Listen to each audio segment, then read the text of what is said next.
My sister prank called my boss and got me fired. But when I got a better job, my whole family showed up asking for money. I just smiled and said, "Go check your mail." Their faces went pale when they opened it. Can you believe it? My own sister, Ashley, utterly destroyed my career with a single phone call. The betrayal? It cut deeper than any knife. But here's the twist. After she got me fired, I rebuilt from absolute zero, finding a success so profound it transformed my entire life. And wouldn't you know it, when word finally spread about my newfound prosperity, my family suddenly remembered I existed.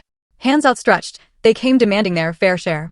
Their sheer audacity, after years of sabotage, left me absolutely speechless. So, I just smiled sweetly and said, "Check your mailboxes tomorrow." Oh, their faces when they did, priceless. The Addams family, not so normal growing up in Boston. Our family, the Addams, looked picture perfect on the outside. Colonial house, weekend barbecues, mandatory game nights. You know the drill. But behind those closed doors, things were anything but healthy. From a ridiculously young age, I was somehow tagged as the responsible one.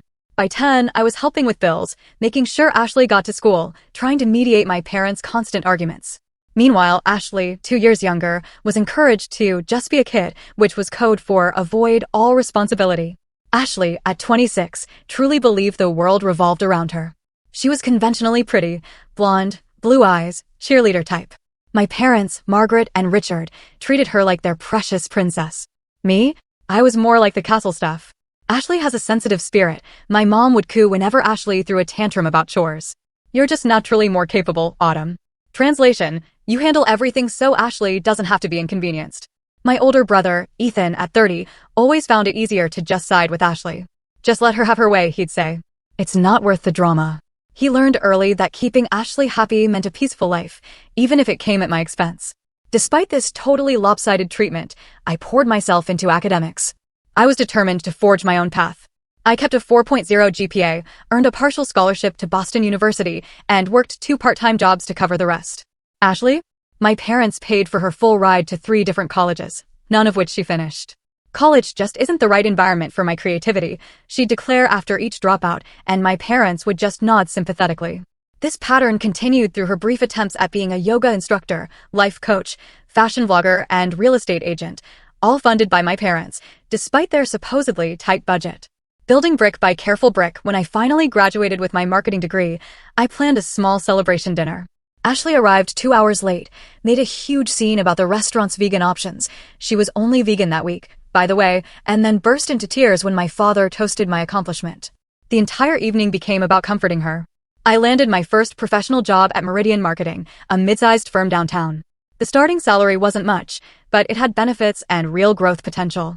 I rented a tiny 1-bedroom, bought professional clothes from thrift stores, and started building my career, brick by careful brick. Ashley's resentment simmered, growing with each small success. When I was featured in a local business publication for a campaign, she accidentally spilled red wine on my only professional dress the night before a huge client meeting. When I was invited to speak at a marketing conference, she called me repeatedly during my presentation until I had to turn my phone off, completely missing an important call from my boss. The absolute worst incident before the firing, though? I was interviewing for a position at a bigger firm. I'd laid out my interview outfit, a navy blue suit I'd saved for months to buy. The morning of the interview, I found it covered in foundation makeup that wouldn't come out. Ashley claimed she'd been looking for a tissue in my room and must have knocked over her makeup. I missed the interview. The opportunity vanished. The ultimate betrayal. Despite everything, I tried to maintain a relationship with my family. Sunday dinners were mandatory, so I showed up, enduring Ashley's backhanded compliments and my parents' subtle dismissals.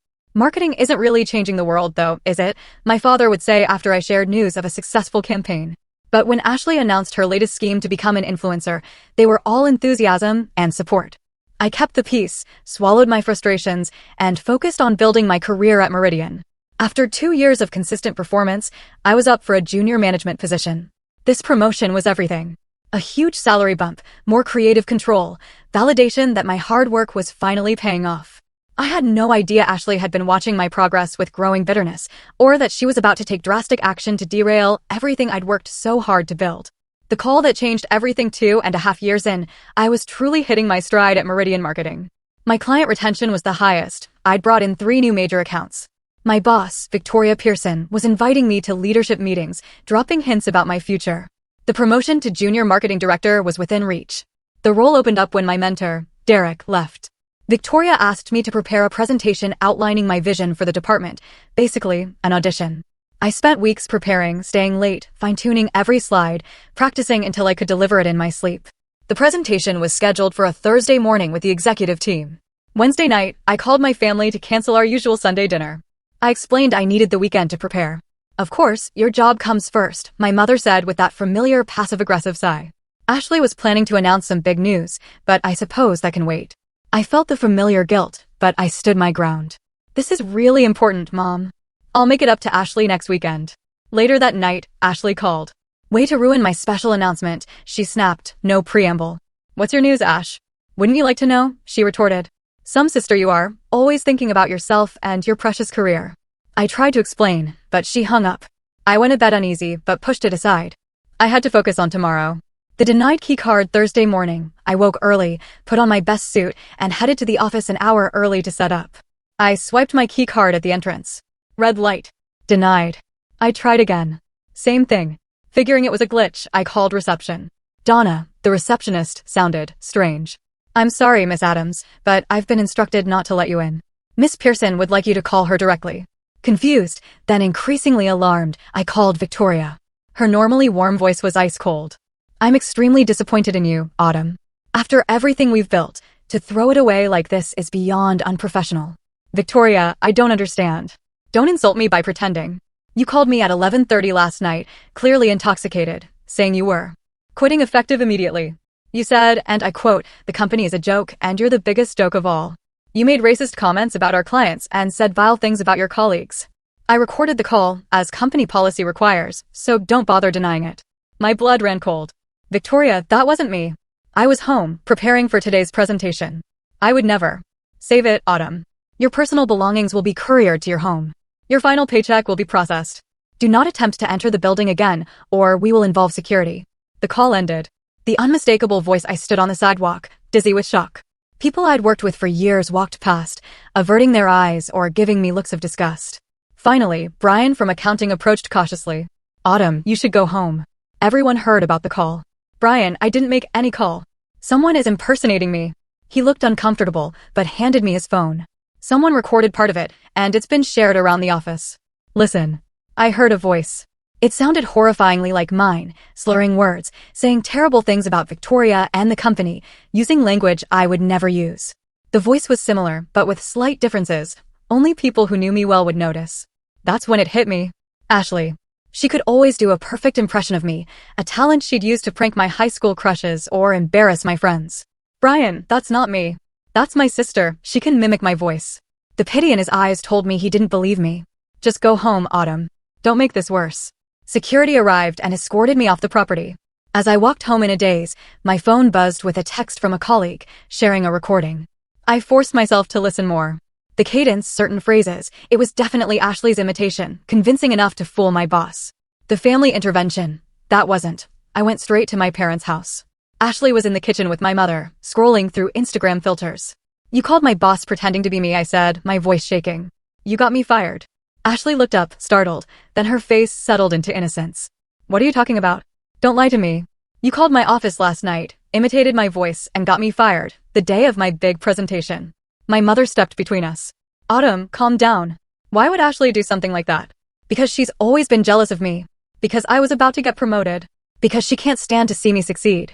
Ashley's facade cracked, a smirk flashing before she burst into tears. I was just playing a joke. I didn't think they'd actually fire you. I was going to call back today and say it was a prank. My father walked in. What's all this shouting?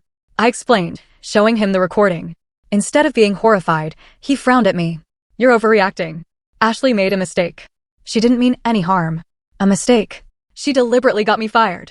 My reputation in the industry is ruined. No one's going to hire me after this. Ashley sniffled. It was just supposed to be funny. You're always so serious about your job, I thought you'd laugh. Laugh. I worked there for almost 3 years. I was about to be promoted. My mother put her arm around Ashley. You know your sister has a different sense of humor, and, honestly, if they fired you that easily, maybe it wasn't a good place to work anyway. I couldn't believe what I was hearing. Are you serious right now? She impersonated me, said racist things in my name, and burned my professional reputation to the ground. My brother Ethan arrived. After hearing both sides, he shrugged. It's not great what Ashley did, but you're making it worse by freaking out. Just explain to your boss what happened. I tried. They don't believe me. They have a recording of me saying horrible things. Then maybe take this as a sign to try something new, my father suggested, as if I'd simply had a minor setback. You were always talking about how stressful that job was anyway. I looked at my family, Ashley's crocodile tears, my mother's protective embrace, my father's dismissive attitude, Ethan's indifference, and a fundamental truth hit me. They would never take my side against Ashley. They would never hold her accountable. I need you all to acknowledge what she did, I said quietly. I need an apology, and I need you to understand how serious this is. Instead, I got variations of "you're overreacting, it was just a joke, and you'll find another job." Not one person truly acknowledged the gravity of what Ashley had done. I left their house that day with a clarity I'd never had before. The people who were supposed to love me unconditionally had just conditionally excused the deliberate sabotage of my career. Something fundamental broke inside me, and paradoxically, something else grew stronger. Drowning, then a lifeline. The weeks after my firing were some of the darkest of my life. I filed for unemployment, but there was a review because I was terminated for cause. My emergency savings covered less than 2 months, and the Boston rental market is not forgiving. I applied for dozens of marketing jobs, but word had spread. Even when I got interviews, the conversations would turn awkward.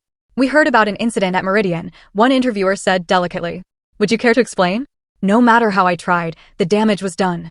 Who would believe it was my sister impersonating me? It sounded like a desperate, impossible excuse. By the 6-week mark, I was skipping meals to stretch my budget. I got a notice from my landlord about late rent. I avoided my family's calls, unable to bear their dismissive attitude or Ashley's superficial apologies that always circled back to how I was overreacting. One particularly low evening, sitting at my kitchen table, calculating how many more days I could keep my apartment, I got a text from my mother. "Ashley's moving to New York for an amazing opportunity. We're having a celebration dinner Sunday. Your presence is expected." No questions about how I was doing, no acknowledgement of my situation, just a command to celebrate the sister who had destroyed my career. I didn't respond. I didn't attend. The next day, out of sheer desperation, I pawned my grandmother's silver bracelet, the one meaningful piece of jewelry I owned, just to cover rent. That afternoon, more out of desperation than networking enthusiasm, I forced myself to attend a free tech industry mixer downtown. I couldn't afford new business cards, so I carefully crossed out my old Meridian info and wrote my personal email. The event was packed with startup employees in casual clothes that still looked expensive. I felt so out of place in my one remaining professional outfit, which was now slightly too loose after weeks of budget meals. "You look like you could use this more than me," a voice said beside me. A woman in her 50s with silver-streaked black hair held out a glass of wine. "Open bar is the only reason half these people show up anyway. That obvious?" I tried a smile, accepting the glass. "I'm Elaine Winters," she said, extending her hand. "Chief Operating Officer at Nexus Technologies." "Autumn Adams, currently between opportunities," I replied, honest. "I like that," Elaine's sharp eyes assessed me. "What's your field?" I briefly explained my marketing background, carefully avoiding details about how my last job ended. "Interesting. We actually need someone who understands traditional marketing.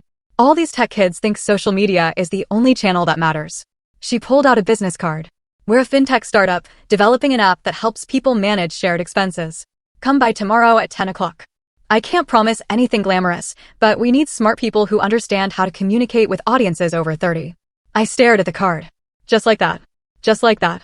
I trust my instincts about people, always have. She gestured around the room. "Everyone here is trying to be someone. You're just trying to survive. That kind of hunger is valuable." Rebuilding and rising the next day, I arrived at Nexus Technologies, a converted warehouse with exposed brick and too many plants. The position Elaine offered was several steps down from my previous role, essentially a marketing coordinator. The salary was barely enough to cover my expenses, but it was a lifeline. I accepted on the spot. "I should warn you," I said during the interview, "I left my last position under difficult circumstances." Elaine waved it away. "We're a startup. Everyone here has a past. What matters is what you bring to the table now." The work was mundane at first, basic marketing materials, social media, blog posts. But the environment? Nothing like Meridian's corporate structure. Ideas were valued, failures were learning opportunities. 3 weeks in, during a brainstorming session about marketing their app to non-tech-savvy users, I suggested animated explainer videos featuring relatable characters navigating awkward money situations. "That's actually brilliant," said Noah, the skeptical product manager. "We've been so focused on technical features, we forgot the emotional component of lending and borrowing." Elaine gave me a small nod. I felt something I hadn't felt in weeks. Competence, value, purpose. My tiny apartment became my sanctuary. I deleted social media to avoid updates from my family or former colleagues. I started journaling, processing the betrayal. I adopted a rescue dog, a nervous one-eyed terrier mix named Bella, who had also been discarded through no fault of her own. Gradually, I built a routine. Early mornings with Bella, work at Nexus, evenings learning fintech. I made one friend, Madison, the office manager, who invited me to weekly trivia. Family drama, she said when I vaguely explained why I always declined Sunday invitations. Been there. My brother stole my identity and ran up $20,000 in credit card debt when I was in college. How did you handle it? I asked. Press charges, she said matter-of-factly. Haven't spoken to him in 7 years. Best decision I ever made. Her straightforwardness was so refreshing after years of my family's emotional manipulation. Madison didn't expect me to forgive toxic behavior in the name of family loyalty. 6 months into Nexus, I'd paid off my small debts and was rebuilding savings. The company was gaining traction. My video series got positive feedback, credited with improving user retention. I still felt the ache of betrayal, but it no longer dominated my thoughts. I was building something new, a life defined by my choices. I didn't realize this modest recovery was just the beginning. Nexus Technologies was about to explode, and my decision to take a chance on a struggling startup was about to change everything. From drowning to millions exactly 6 months and 2 weeks after joining, our small team gathered for a routine meeting. Elaine walked in with champagne, followed by Daniel, our CEO, who was rarely in the office. We did it, Elaine announced, popping the cork. Venture capital funding, $15 million. The room erupted. For a struggling startup running on fumes, this was life-changing. Daniel explained a major investment firm was impressed with our user growth and retention, metrics directly tied to my marketing strategies. Your explainer video series sealed the deal, he told me later, raising his plastic cup. They said it showed we understand our market in a way most fintech companies don't. The funding changed everything. We moved to proper offices in a high-rise. Our team expanded rapidly. I got a promotion to marketing director with a salary that made my eyes widen. You earned this, Elaine said. You saw what we were trying to do and translated it for normal humans. That's rare. The promotion came with generous stock options. At the time, they felt like monopoly money. Nexus was still private, still unproven. The ultimate comeuppance 9 months later. Everything changed again. Our app's user base exploded, especially after we added features for roommates and small businesses.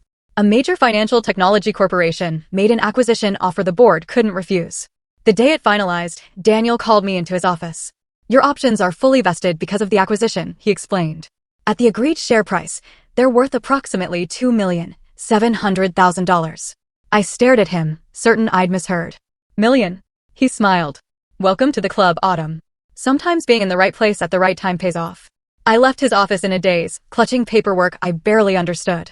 After taxes, it would be less, of course, but still. I had gone from pawning my grandmother's bracelet to having more money than I'd ever imagined. The acquiring company kept most of Nexus's team, including me, with generous compensation. Suddenly, I was a marketing executive at a major corporation, leading a team of people, some older and more experienced than me. I bought my grandmother's bracelet back from the pawn shop, along with every other piece they had that reminded me of her. Then I bought a beautiful townhouse in Beacon Hill, a historic neighborhood I'd always admired but never dreamed I could afford. I furnished it simply, elegantly, creating the peaceful sanctuary I'd always wanted. Bella upgraded from nervous rescue to pampered princess, with a custom dog bed in every room and regular appointments with a doggy therapist to work through her anxiety. I started seeing a therapist too, working through the complex feelings about my family that resurfaced as my circumstances improved. You've achieved remarkable success, Dr. Patterson observed. How does that feel in the context of your family's lack of support? Validating, I admitted. But also lonely. I wish I had people who truly cared to share it with. This realization led me to focus on building genuine connections. I deepened my friendship with Madison. I joined a photography club, pursuing a passion I'd abandoned years ago. I volunteered walking shelter dogs, finding purpose and helping animals like Bella. Throughout this transformation, I kept my distance from my family. I hadn't blocked their numbers, but I rarely responded to their surface-level texts, birthday wishes, holiday greetings, never genuine inquiries about my well-being. I changed my email and moved without providing my new address, quietly disconnecting. I wasn't hiding, but I needed space to heal without their toxic influence. The reappearance 16 months after the day Ashley got me fired, I was featured in the Boston Business Journal's 40 Under 40 list, highlighting local business leaders. The article included my photo and a profile detailing my role in Nexus's success and acquisition. 3 days later, my phone exploded. Texts, calls, emails from every single family member. suddenly very interested in reconnecting. So proud of you, sweetheart, my mother texted, as if we'd been in regular contact. Always knew you'd make it big, sis, from Ethan, who had never once reached out during my unemployment. And finally, from Ashley, OMG, you're famous. We have so much to catch up on. Lunch this weekend? Love you. I placed my phone face down and took a deep breath. The family that had dismissed my career, enabled my sabotage, and abandoned me in my darkest moment was now eager to bask in my success. Dr. Patterson had warned me, when you visibly succeed, toxic family members often reappear, not because they've changed, but because they see potential benefit to themselves. The reunion and the revelation, I waited a week before responding, centering myself and consulting my therapist. When I finally agreed to meet them, I was calm, prepared, and protected by the boundaries I'd established.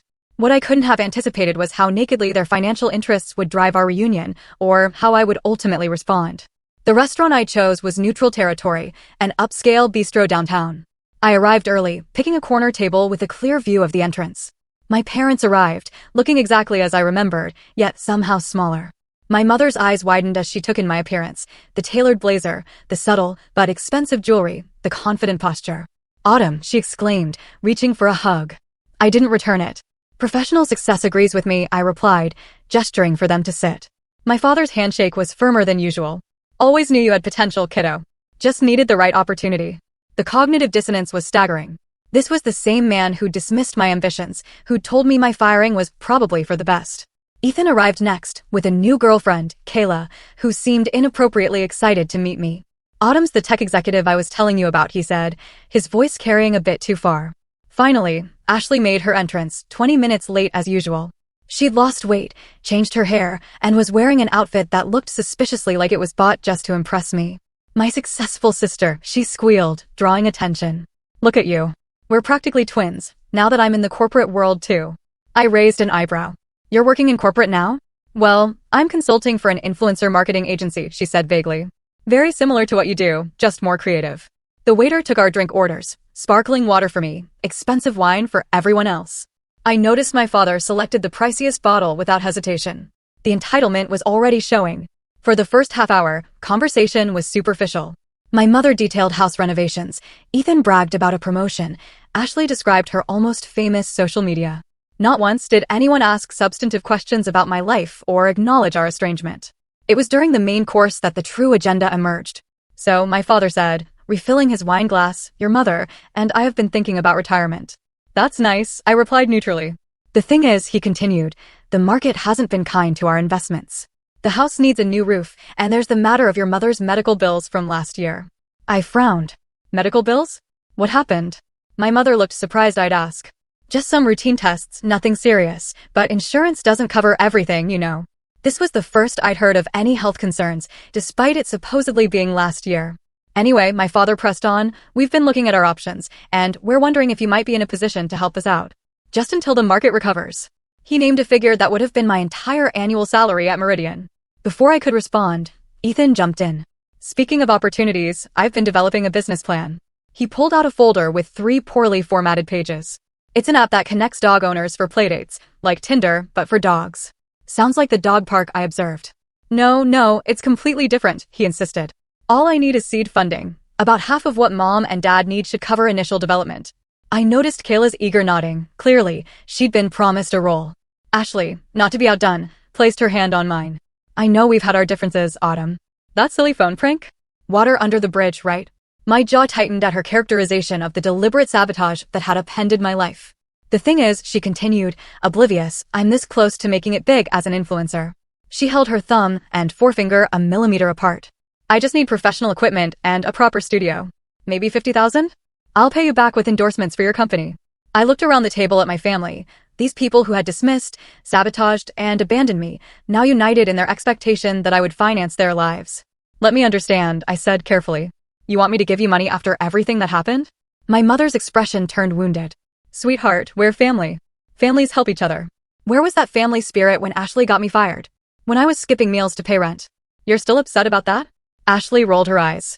"It was over a year ago, and clearly it worked out for the best." "No thanks to any of you," I replied. My father leaned forward. "Look, Autumn, we raised you, put a roof over your head, food on the table. Is it so wrong to expect some gratitude now that you've made it?" The entitlement was breathtaking.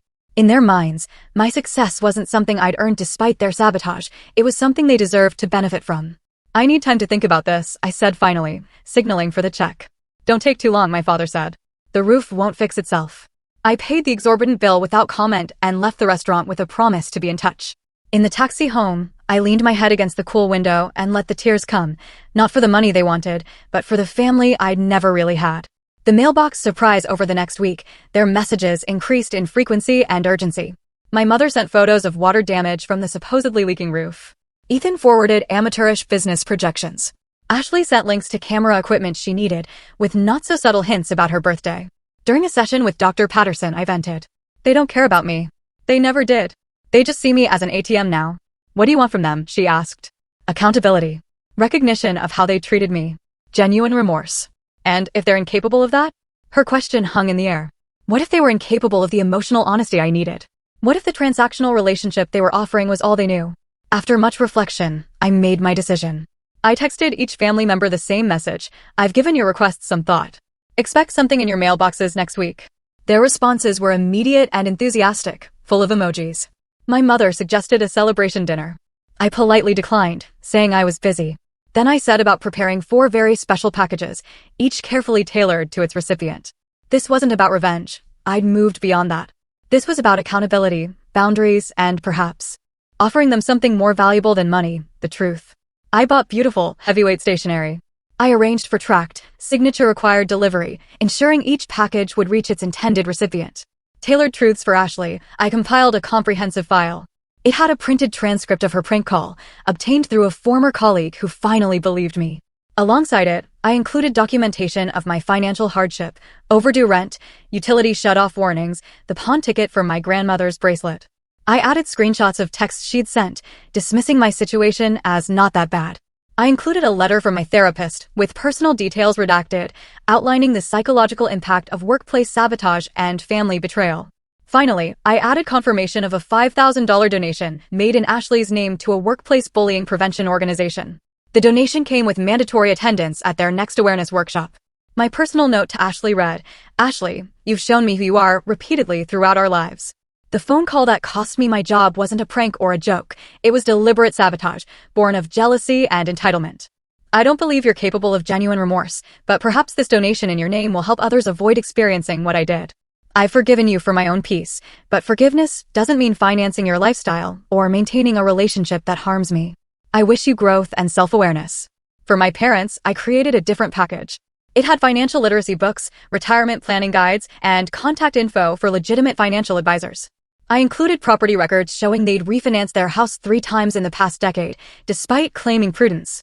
I added a spreadsheet showing that if they'd invested the money they spent on Ashley's failed ventures, they'd have more than enough for retirement and home repairs. Most significantly, I included a detailed letter documenting every instance I could remember of their emotional favoritism, their dismissal of my achievements, and their enabling of Ashley's behavior. I paired each example with research on family dynamics and emotional neglect, highlighting the patterns they had established. Their note read, Mom and Dad, I'm not the family bank, and my success doesn't obligate me to fund your retirement or compensate for poor financial decisions. The roof didn't suddenly start leaking the day my business success was published. I've included resources that will actually help your situation, along with the name of a family therapist who specializes in healing damaged parent-child relationships. If you ever wish to develop a genuine connection based on mutual respect rather than financial expectation, that would be my preferred investment. For Ethan, I addressed his pattern of taking the path of least resistance. I included a proper business plan template with annotations showing the gaps in his dog app concept. I added market research on the pet industry and statistics on startup failure rates. I included a gift certificate for career counseling and contacts for legitimate small business incubators in Boston. His note was shorter. Ethan, you've always chosen the easiest path, including siding with Ashley and our parents regardless of right and wrong. I'm offering you something better than money. The tools to create your own success rather than attaching yourself to mine. I'd welcome a relationship with a brother who stands on his own and stands up for what's right, even when it's difficult. For Kayla, who I just met but was clearly being pulled into the family drama, I sent a small gift card to a coffee shop with a simple note. Be careful whose family you marry into. Best wishes, Autumn. The fallout and the first crack, I sent all 4 packages on a Monday morning, then turned off my phone for the day, taking Bella for a long hike. I needed space from the inevitable fallout. When I returned and checked my messages that evening, the reaction was exactly as I'd expected: outrage, disbelief, and accusations of cruelty. My mother had left 7 voicemails, each more tearful than the last, oscillating between "how could you embarrass us" and "after everything we've done for you." My father's messages were colder, calling me ungrateful and selfish, threatening to "tell the whole family how you've treated us." Ethan's response was a single text: "Low blow, sis. Real low blow." Ashley's reaction was the most extreme: a string of incoherent, angry messages followed by a final text saying, "You'll regret this. Nobody treats me this way." I felt a strange calm as I listened and read. Not one of them engaged with the actual content of what I'd sent. Not one acknowledged the patterns I documented or expressed any interest in building a healthier relationship. They were angry because I had refused to be used. Nothing more. That night, I sat on my balcony overlooking the Boston skyline, Bella curled contentedly in my lap. I felt lighter somehow, as if I'd put down a heavy burden I'd been carrying my entire life, the burden of seeking approval and love from people incapable of providing it. Dr. Patterson had warned me, sometimes the most loving thing you can do for yourself is to hold up a mirror to dysfunctional patterns. They may not like what they see, but you've given them the opportunity to grow. Whether they would take that opportunity remained to be seen. In the meantime, I had my own life to live, one defined by genuine connections, meaningful work, and the family I chose rather than the one I was born into. The weeks following my mailbox surprises were predictably stormy. My parents enlisted extended family members to plead their case, resulting in calls from distant aunts and cousins I barely knew, all expressing shock at my cruelty to my loving family. What fascinated me was how the story had been reframed. According to my relatives, I had become suddenly wealthy and refused to help my struggling family out of spite. Ashley's sabotage, my parents' enabling, and the years of emotional neglect were conveniently omitted. I maintained a simple, consistent response: "There's more to this story than you've been told." I'm open to healing relationships based on mutual respect, not financial transactions. Most intermediaries retreated when they realized I wouldn't be guilt-tripped. A few, though, expressed curiosity. When I shared selective details, their perspective often shifted dramatically. "I had no idea," my mother's sister admitted after hearing about Ashley's deliberate sabotage. "That's not a prank, that's destructive." My parents maintained their wounded innocence, though their approach evolved from outrage to martyrdom. My mother sent a particularly manipulative email 3 weeks later: "We've accepted that you don't want to help your family financially. That's your choice, though it breaks our hearts. We only ask that you consider how this will look to everyone who knows us." A daughter with means refusing to help her aging parents. Is that really the reputation you want? I didn't respond. The implicit threat of social consequences, always my mother's preferred control, had lost its power. Ashley's reaction took a different form. She launched a passive-aggressive social media campaign with thinly veiled posts about toxic family members and success-changing people. When this failed, she escalated to direct attacks, sharing childhood photos with captions like, "Remember when you were still part of this family, and before money mattered more than blood?" I blocked her accounts and moved on. A glimmer of hope. The most surprising response came from Ethan. 1 month after receiving my package, he texted asking if we could meet for coffee. Just us, no Kayla, no parents, no Ashley. We met at a quiet cafe. He looked different, less polished, but more authentically present. "I've been thinking about what you wrote," he began, turning his coffee cup. "About taking the easy path." I nodded, silent, giving him space. "You're right," he admitted. "I've always gone along with whatever causes the least drama, even when I knew things weren't right." He took a deep breath. "What Ashley did to you? I knew it was wrong. I should have said something." It was the first acknowledgement from any family member that my experience was valid, and it nearly brought me to tears. "Why didn't you?" I asked softly. He shrugged, genuinely pained. "Have it, I guess. It was always easier to let Ashley have her way. And then, I don't know, once we all took a position, we had to stick with it. Admitting we were wrong would mean facing how badly we treated you." We talked for nearly 3 hours. Ethan asked questions about my struggle after being fired, listened without defensiveness, and expressed genuine remorse for his role. He didn't ask for money or favors, just the opportunity to build a more honest relationship. "I'm not asking you to forgive everyone," he said as we parted. "Just maybe consider that some of us are capable of change." It was a start, a small one, but genuine. We began meeting monthly for lunch, carefully avoiding family drama, focusing on rebuilding trust through honest conversation. He even enrolled in a business program, determined to develop legitimate skills. Forgiveness, growth, and true peace. 6 months after my packages were delivered, I got an unexpected email from Ashley. Subject: "I'm sorry." The message was brief but startling. "The donation you made forced me to attend that workplace bullying workshop." I went planning to roll my eyes, but some of the stories, they messed me up. I saw myself in the bullies. I'm not saying this changes anything, and I'm not asking for money. I just wanted you to know I'm starting to understand what I did. It wasn't a comprehensive apology, but it was the first time she'd acknowledged causing harm without minimizing it. I responded with a simple, "Thank you for letting me know," leaving the door cracked without rushing to reconciliation. My parents remained entrenched. At Christmas, they sent a card signed, "Your loving family," no personal message, a performative gesture maintaining the fiction they'd done nothing wrong. I donated to a retirement planning nonprofit in their name and sent a card expressing hope that someday we might build a relationship based on mutual respect. As for me, life continued to flourish. My career advanced, my friendship circle deepened, and I found joy in mentoring young professionals. I started dating again, cautiously at first, then with increasing openness as I learned to trust my own judgment. Bella and I settled into our peaceful townhouse, making it truly home. I reclaimed my passion for photography, capturing images of resilience and connection. Some evenings, sitting in my garden, watching Bella chase butterflies, I felt a contentment I'd never known possible, the quiet joy of living authentically, unburdened by the exhausting pursuit of approval from those incapable of giving it. The most profound lesson wasn't about money or success, or even family dynamics. It was about the liberation that comes from defining your own worth rather than accepting others' limited valuation. It was about the courage to stand in your truth, even when voices from your past insist you should acquiesce for the sake of peace. True peace, I discovered, doesn't come from appeasing those who would diminish you.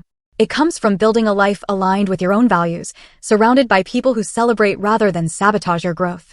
Sometimes the most loving thing you can send to someone's mailbox isn't what they want, but what they need, a mirror reflecting truth, an invitation to growth, a boundary that honors both your worth and their potential to become better. Thank you for being part of my chosen community today.